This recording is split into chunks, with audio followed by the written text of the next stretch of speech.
आज तुम्हाला माझी मम्मी दाखवणार आहे 4 किलो नानकटाईचं प्रमाण. इथे तिने 2 किलो मैदा चाळून घेतलेला आहे. म्हणजे थोडा थोडा करून चाळायचा आहे आणि त्यामध्ये तिने 1 आणि अर्धा किलो पिठी साखर दुसऱ्या भांड्यात चाळली. एका भांड्यात तिने मैदा चाळला, दुसऱ्या भांड्यात तिने पिठी साखर चाळली आहे. मी इथे इलायची वगैरे भाजली. इथे दादा काजूचे बारीक तुकडे करत आहेत. इथे तिने इलायची बारीक करून घेतली आहे साखर टाकून.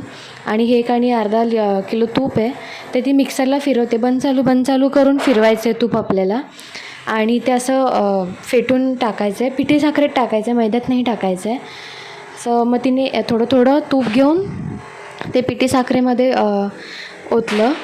म्हणजे एकत्र नाही केलं, थोडं थोडं केलं, कारण मग एकत्र झाल्यावर हे होतं.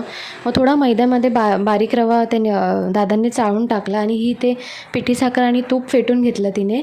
आणि नंतर थोडा थोडा मैदा त्याच्यात ॲड करायचा. मग काजू वगैरे टाकले त्याच्यामध्ये कट केलेले. वरतून नाही लावत आम्ही काजू, कारण बेक झाल्यावर ते निघतात आणि वेस्ट होतात. मग त्याच्यामध्ये सोडा टाकला खायचा आणि इलायची पावडर टाकली आणि छान मिक्स करून घेतलं. आता ही मम्मी जशी दाखवते, मीठ टाकलं आहे थोडं त्याच्यामध्ये चवीनुसार.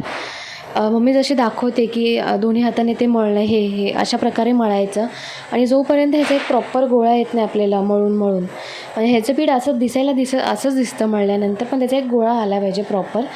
आधी तिने माझं पीठ मळून दिलं, नंतर ती तिचं करत होती त्यांच्यासाठी.